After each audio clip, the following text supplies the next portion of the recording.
so hard to stay up and watch this. Fury Wilder 3. Did you love it? I did love it. And Jenna, I watched the fight with my father, who, of course, grew up in the era of Sugar Ray Robinson, and he was in his prime during the Ali Frazier trilogy. So he insisted to me that that fight, Fury Wilder 3, was not a classic. And I'm sorry, but Daddy, and yes, I still call my father Daddy. Daddy, you're wrong. It was an instant classic. This was a tremendous fight. Definitely worth the price of admission and much, much more, even though I watched it on pay-per-view or whatever. But 5 knockdowns, Wilder scores 2, Fury scores 3. Fury ended it with a brutal right hand to Wilder's temple in the 11th. And look, Wilder got major props for showing heart and courage, but that only underscored the fact that he took a monstrous beating. Over the second half of the fight, he looked exhausted or out on his feet, which made him a sitting duck for the power shots from Fury. Fury said it correctly after the fight. He said, I'm the best heavyweight in the world, which he clearly is, and Wilder is the second best. But Nick, the gap between first and second is immense. Yeah, but let's see it again. I want a part 4. It's rare that I want a part 4 when one guy is yet to win episodes 1, 2, or 3, but I want to see a 4th one. It is bizarre to me that the guy who visually appears to be in such better shape clearly is not. Tyson Fury with his dad bod going to raves afterwards, just never runs out of steam. Deontay Wilder is chiseled out of granite. He's exhausted immediately. But I want a 4th. Like, let me ask you this, because I know you think that a 4th we should have to wait on. Do you think whoever Tyson Fury fights next is going to give us a better fight than Deontay Wilder just did? I don't. I want to see it again. And if Wilder wins, that means we get a 5th. This should just be the heavyweight bout. It should be like Cavs Warriors. This is what I want every time. I think you hate Deontay Wilder. I mean, why do you want him to take more punishment? This has happened 2 straight fights. He may not survive a 3rd fight, but I'm with you. I wouldn't mind seeing a 4th fight if Wilder goes out, takes care of Usyk, who just beat Anthony Joshua, takes care of Joshua. Any contenders out there, Dylan White, Wilder has to beat them and establish himself as a threat again to Fury, and then they can fight. But not immediately. I'm worried about Wilder's census. In about 12 weeks. Have it be after football season so I can fly to Vegas. Let's do it. After I saw Wilder and that chiseled body you mentioned, Nick, and how he lost, I can only draw this conclusion. Working out is overrated. I'm done with it. Overrated. Sign up for eye openers. Tyson Fury. Overrated. He's eating sandwiches, dropping bombs. Yeah. Yeah. Yeah, he was. Dad bod. Dad bod. Yeah. Eye openers on this Monday morning. Tom Brady had my eyes wide open. Yes, the guy's got great hair, and yes, he's aging in reverse. But also, yes, the 44-year-old still has the clock set to Tom time. 5 touchdowns yesterday. Bucks rolling over the Dolphins. Bucks now 4-1. I know. All right, Broussard, who opened your eyes in Week 5? Well, first of all, I got to say this, because I get teased on this show for supposedly picking Jameis Winston as the MVP this year. No, he was my dark horse. I can't say it enough. Dark horse MVP, you know, something that's not going to happen, but you got to throw out a bold prediction. My actual MVP pick, Jenna and Nick, it was Tom Brady. I'm feeling really good about my preseason MVP pick. Because Tom Brady is the leader right now. But here's the thing, guys. There's competition.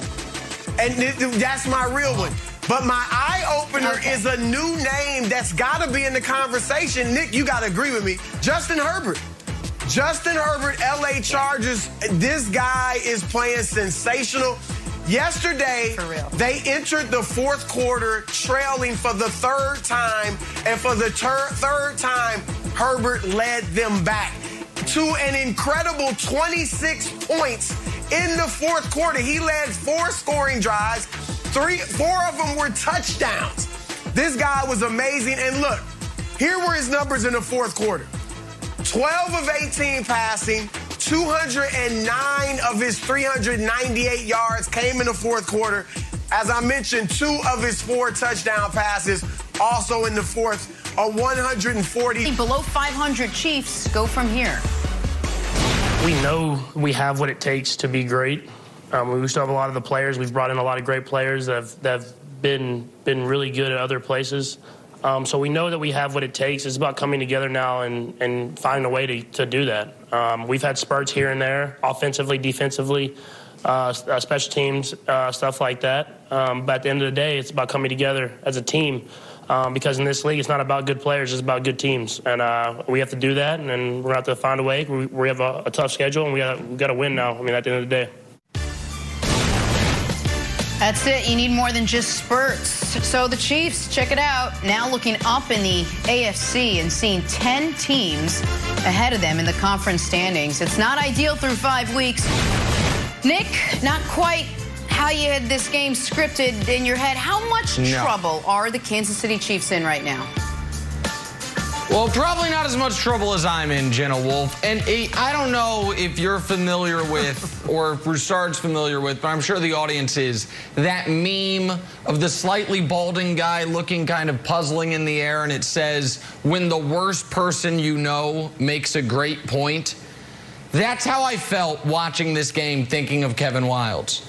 Because everything he said was going to happen to the Chiefs is what happened. Broussard, Josh Allen threw all over him to guys wide open. And the Bills' social media team can mock me all they want. The story was not about Josh Allen being great.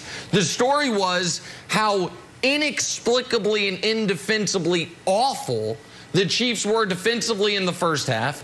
And then once again in the second half, the self-inflicted wounds were just indescribable.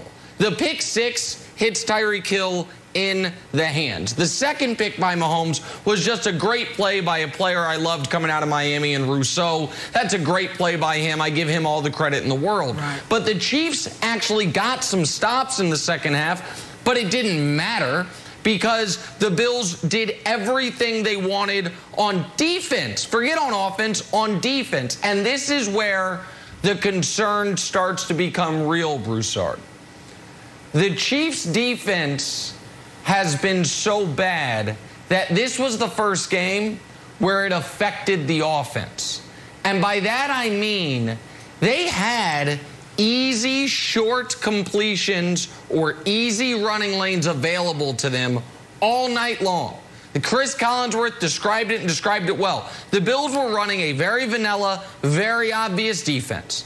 But the Chiefs wouldn't take the cliche, never go broke taking a profit. They wouldn't take the easy stuff. And I think part of that is because they had in the back of their head, our defense going to give up 7, so we got to go score, and we got to score quickly. And so Mahomes was bad, but I think that is an outlier. I'm not worried about Patrick Mahomes. But the defense was so bad that it started to infect and affect the offense. And now the Chiefs are in an uphill climb for the next 2 months to make up what they've squandered over the last 1 month. All right, a few things here, Nick. And first of all, Jenna, I know one place they're not in trouble at is the tiers. Because they'll somehow, some way, the Kansas City Chiefs will find themselves ranked #1 in Nick tiers. I mean, 2 and 3 pummeled this weekend. They'll be #1. That's first thing. Secondly, Nick, I'm a bit offended. I get it that we're brothers in arms in that I also picked the Chiefs to reach the Super Bowl and win it, and I'm not coming off of that. But I also